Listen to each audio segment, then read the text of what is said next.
you're about to buy an Ultra phone, stop for a second. This video might help you decide if Ultra is the way to go. I bought the Xiaomi 17T Pro in this deep blue color, and sitting right next to it are two absolute camera monsters, the Vivo X300 Ultra and the Oppo Find X9 Ultra. These phones are more expensive, they have bigger camera claims, they have larger camera bumps, they have the kind of specs that make phone nerds start breathing heavily into those comparison sheets that we just spend endless time looking at. But after using the Xiaomi, I started to ask a slightly uncomfortable question. Are we giving Ultra phones way too much credit? Because yes, the Vivo and Oppo are better phones in certain areas, but better on paper does not always mean better for your pocket, your photos, or your actual daily life. By the end of this video, you will know exactly who should buy the Xiaomi 17T Pro, who should still spend extra on a proper Ultra phone, and whether the camera difference is big enough to justify the price jump. And that camera part really matters because, let's be honest, nobody's looking at the Oppo Find X Ultra or the Vivo X300 Ultra just because they say Ultra on the box, right?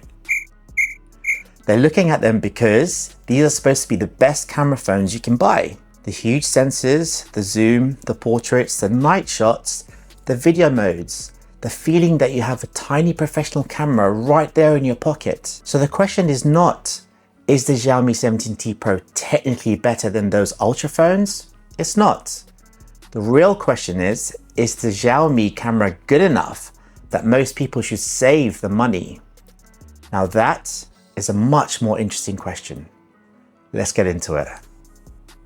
Before we focus on the UK comparison, I need to quickly mention the Hong Kong pricing, because this is what made the Xiaomi feel especially interesting to me. The base Xiaomi 17T Pro in Hong Kong starts at around 5,000 Hong Kong dollars, which is around £500, slightly less. The UK base model starts at £799. Now, I'm not going to keep dragging Hong Kong pricing through the whole video because most UK buyers are going to care about UK pricing, UK warranty, UK availability, and all those boring things adults have to care about. But it matters because it shows how strange phones pricing has become. In Hong Kong, the 17T Pro feels like an absolute value weapon. In the UK, it's still good value, but it's clearly sitting in that entry flagship space. So from this point on, let's focus mainly on the UK comparison. The Xiaomi 17T Pro starts at £799. The Oppo Find X9 Ultra is £1,449. The Vivo X300 Ultra is trickier for the UK buyers because it's more of an import situation. But either way, you're not looking at Xiaomi 17T Pro money. And once you move from that £799 to well over £1,000, the question changes completely. It's no longer which phone is technically better, it becomes, am I actually going to use the extra phone I'm paying for? Ultra phones are becoming very good at making normal flagship phones feel boring, right? You look at the Vivo X300 Ultra and the Oppo here, and everything about them screams serious camera tool. Big sensors, fancy image processing, long zoom, camera kits, Hasselblad, Zeiss, more megapixels than my brain can mostly process before my morning coffee. Speaking of which, then you look at the Xiaomi 17T Pro and your brain naturally thinks, this must be a compromised phone, right? But here is a problem with that logic. The Xiaomi has a 7,000 mAh silicon carbon battery, 100 watts wide charging, 50 watts wireless charging, a 6.83-inch 144Hz AMOLED display, a flagship MediaTek Dimensity 9500 processor, IP68 water and dust resistance, and a Leica camera with a 5x optical telephoto lens. This is a very serious phone that simply decided not to charge full Ultra money. But because the rest of the phone is so strong, the camera becomes the main battleground. The battery is flagship, the performance is flagship. The screen, yeah, flagship. The design feels premium, weighing in at 219 grams. So it's not exactly light, but for a phone with a 7,000 mAh battery, it doesn't feel ridiculous either. The 17T Pro comes in 3 colors, black, purple, and this deep blue version. You can see the smile on my face, right? And honestly, I think the blue one is the one to get. Definitely no bias there. And it looks premium without trying too hard. And I could actually look at it all day long. But let's get back to the video. So really, the only big question is this. Did Xiaomi save you money by being smart? Or did they save you money in the one area people actually care about the most? Let's start with the honest truth.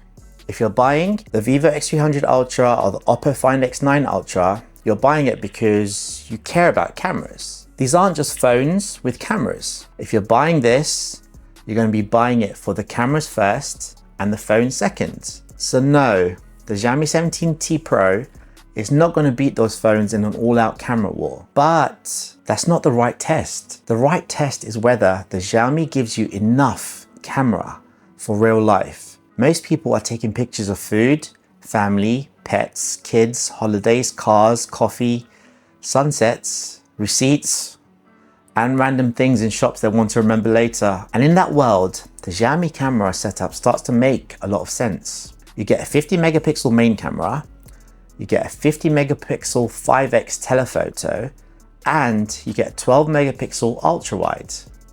Now to me, this is a very practical setup. Not the most insane setup, not the most expensive setup, but practical. And practical sometimes matters more than people care to admit. This is where I want to stop talking about specs and actually show you what the Xiaomi does, because specs are useful, but they can also lie to your face with a straight expression, right? So these are real photos I took with the Xiaomi 17T Pro, starting with the main camera. This is the camera most people will use 80% of the time. This is your daily workhorse. This is the one you will use when you quickly pull out your phone out your pocket, double tap, point, shoot, and hope for the best. And honestly, this is where Xiaomi makes a very strong first impression. The images have that Leica style contrast without going completely over the top. Colors have punch, but they don't look like the phone dragged the saturation slider all the way to the max. You get strong details, nice sharpness, and a look that feels more expensive than the price would suggest. This is exactly what I want from a phone like this. I want the phone to give me something that looks good straight away. And for normal daylight photos, the Xiaomi absolutely does that. Some phones over sharpen everything so much that a normal brick wall starts looking like something you've designed on a computer. For everyday photos, this main sensor is strong enough that most people will be very happy. And that's already a problem for Ultra phones, because if the main camera is already this good, the Ultra needs to justify the extra money somewhere else. Now, the Ultra phones still pull ahead when you start pushing things harder. This is where the Vivo and the Oppo start to justify themselves. The Xiaomi does well in easy lighting, but the bigger camera first phones tend to give you more flexibility when the lighting gets messier. Strong backlight, dark shadows, mixed indoor lighting, moving subjects, bright signs at night, skin tones in more difficult lighting. This is where the Ultra phones start to show their class. They can hold on to those highlight details. They can usually have more confident processing. They can give you a cleaner image when the scene gets difficult, and they often make better choices with faces. I don't mean changing the face, I mean like skin tones. The last part is important because phone cameras are no longer just about sharpness, they're about taste. The Xiaomi is good, but the Vivo and Oppo feel more like camera systems that have been tuned for people who obsess about this stuff. And that is the difference. The Xiaomi main camera gives you very good photos. The Ultra phone gives you more trust when the situation is difficult. But if you're mostly taking normal everyday photos, you may not see that difference often enough to justify the price jump. Now let's talk about my favorite part of the Xiaomi camera system, the 5x telephoto. This is the lens that makes the 17T Pro feel much more expensive than it is. And honestly, this is the camera I would be using all the time, and I kind of have been actually for the past since launch date. A proper telephoto lens changes the way you take photos. With the main camera, you usually have to move your feet and get closer, and everyone knows how much I hate walking. That works, but it can make photos feel a bit too ordinary. The telephoto lets you step back, frame things properly, and make the shot look much more intentional. This is why I would rather have a very good telephoto than a slightly better ultra wide, because the telephoto changes your habits. You start looking for details. Trust me, I've started doing that a lot when I'm actually testing these phones. And from my samples, the Xiaomi 5X lens is genuinely useful. I think the details are good. The color matches fairly well with the main camera. The contrast still has that same punchy Leica detail. And when the light is good, the images look really clean. This is the part of the phone that makes me think, okay, Xiaomi understood what people actually want. They gave you a decent zoom lens, and for me, that matters. Some phones brag about insane zoom numbers, and to be honest, this one does it too. But on the Xiaomi 17T Pro, the useful range is much smaller. Once you start going past 30x, the AI processing is really working overtime here, and then you just never use it again. Now, can the Xiaomi beat the Vivo and Oppo at longer zooms? Definitely not. This is where the Ultras pull away again. The Oppo and Vivo are built for zoom nerds, and they're much better when you start pushing beyond the comfortable range. But here's the thing, most people don't need to zoom into a building 6 streets away just to read a sign. Okay, maybe you do it once or twice when the phone is new, because it feels like magic, but once that novelty wears off, I think most of us can sit back and go, how many times have we actually come back to those zoom ranges? Most people just want clean 2x, 5x, 10x shots. And for that, Xiaomi is much closer than the price gap suggests. The Xiaomi gets you surprisingly close. The Ultra gives you that last layer of polish. Now, I want to quickly talk about the ultra wide. And I'm not going to pretend this is the exciting part. The Xiaomi has a 12 megapixel ultra wide. Okay, you can clearly see where the compromise has happened in the camera system, right? It's useful when you need it to fit a building, a room, or a group of people into a frame. It does the job. But compared to the main camera or the 5X telephoto, it's definitely the weakest lens out of the three. But honestly, I think this was the right decision. If Xiaomi had to choose where to spend the money, I would rather have a strong main and telephoto than a slightly better ultra wide. Now for video. This is where the conversation gets a bit more serious, because if you're just taking casual clips, the Xiaomi is going to be more than good enough. But if you're a proper mobile video creator, this is where the Ultra phones start making a little bit more sense. So here is how I would separate it. If you film casual video, the Xiaomi is absolutely fine. If you film content more seriously, the Ultra phones are going to be the safer choice. And that word safer is important. You're not just paying for better quality, you're paying for more confidence. So after all that, here is my camera verdict. The Xiaomi 17T Pro has genuinely a strong camera system for the money. The main camera is really good. The 5X camera is probably the star of the show. Portraits can look really nice. Low light's not bad, but it's not ultra level. The ultra wide lens is definitely the weakest of the three. Video is good for normal use, but creators may still want those ultra phones. And that's the honest balance. The Xiaomi is not pretending to be the best camera phone in the world, but it is good enough to make you question whether you actually need one. And that is dangerous for ultra phones, because once a cheaper phone gives people a very good main camera and telephoto, strong battery life, flagship performance, and a great display, the ultra phones have to work much harder to justify the price. Outside the camera, most of the phone just feels flagship. The battery, as I mentioned, 7,000 mAh, is ridiculous.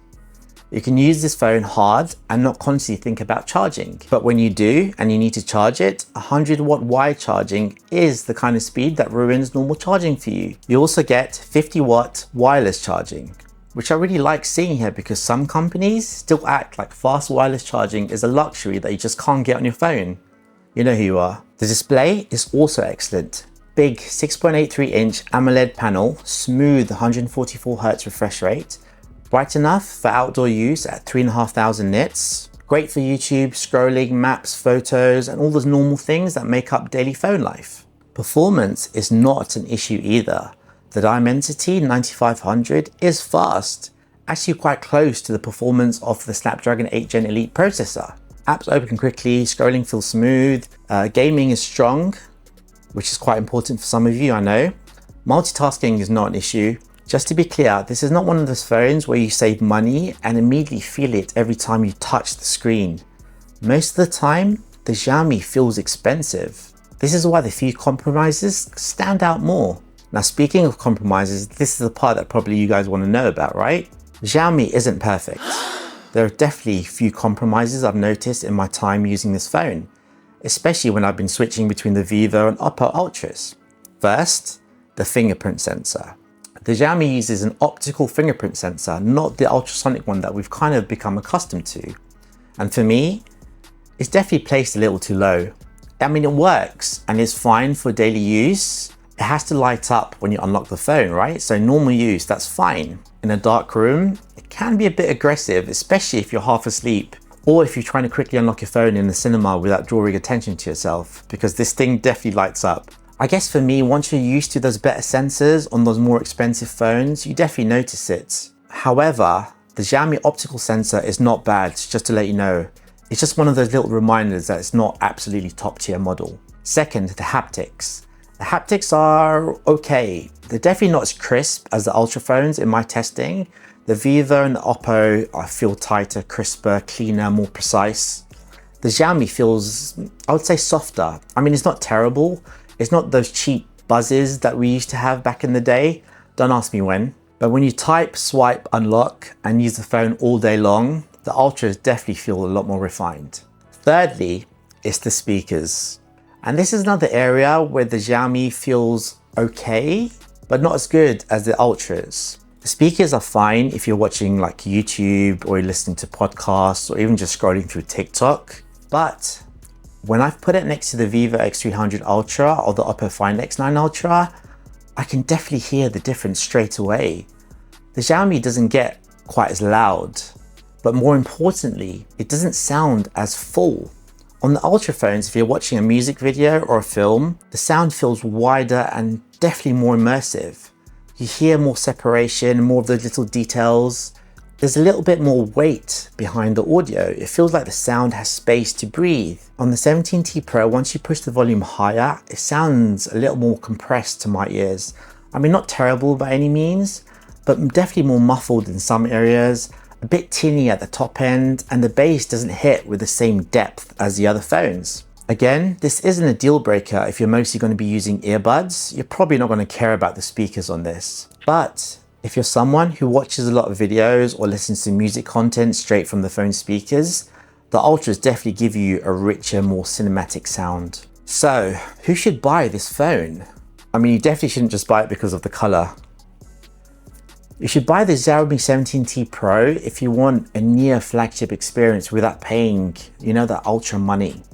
You should buy it if you care about battery life, charging speed, performance, display quality, and having a proper 5x telephoto camera. You should also buy it if you're a casual photographer, because those pictures in normal daylight and slightly lower light don't actually come out too bad for the money. If you want very good photos, but you don't need the absolute best camera system, then this is the phone to get. And also, if you looked at the price of the Oppo and the Vivo and thought, okay, that looks amazing, but I also enjoy having money, then this is definitely another alternative, which is actually quite good for the price point. I think it gives you most of what people actually use on a daily basis. I mean, not all of it, but most of it. And that's where the value is. So are we giving Ultra phones too much credit?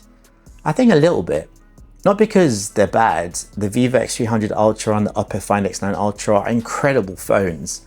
I think they push mobile photography forward, and I love that they exist. But most people probably don't need that level of phone. Most people need something fast, reliable, long-lasting, good-looking, great for photos and videos, and not financially painful. And that's where the Xiaomi 17T Pro makes a lot of sense. At $799 in the UK, it doesn't feel cheap, but next to something like the Oppo at almost double the price, it suddenly looks very, very sensible. Yes, there are compromises. The fingerprint sensor is optical and a little bit low. The haptics are not as crisp as the Ultras. The ultra wide, if you're one of those people who shoots a lot of ultra wide, it's not special at all. The Ultra phones are definitely do better in those categories, but the Xiaomi gets the balance right, I think. It gives you a strong main camera, a useful telephoto, a huge battery, fast charging, flagship performance, and a premium display. This is stuff most people actually use on a daily basis. So if you're camera obsessive, get the Ultras and enjoy every ridiculous lens on the back, because they're pretty cool. But if you want most of the flagship experience for a lot less money, the Xiaomi 17T Pro might be the phone that makes Ultra phones just look a little bit silly.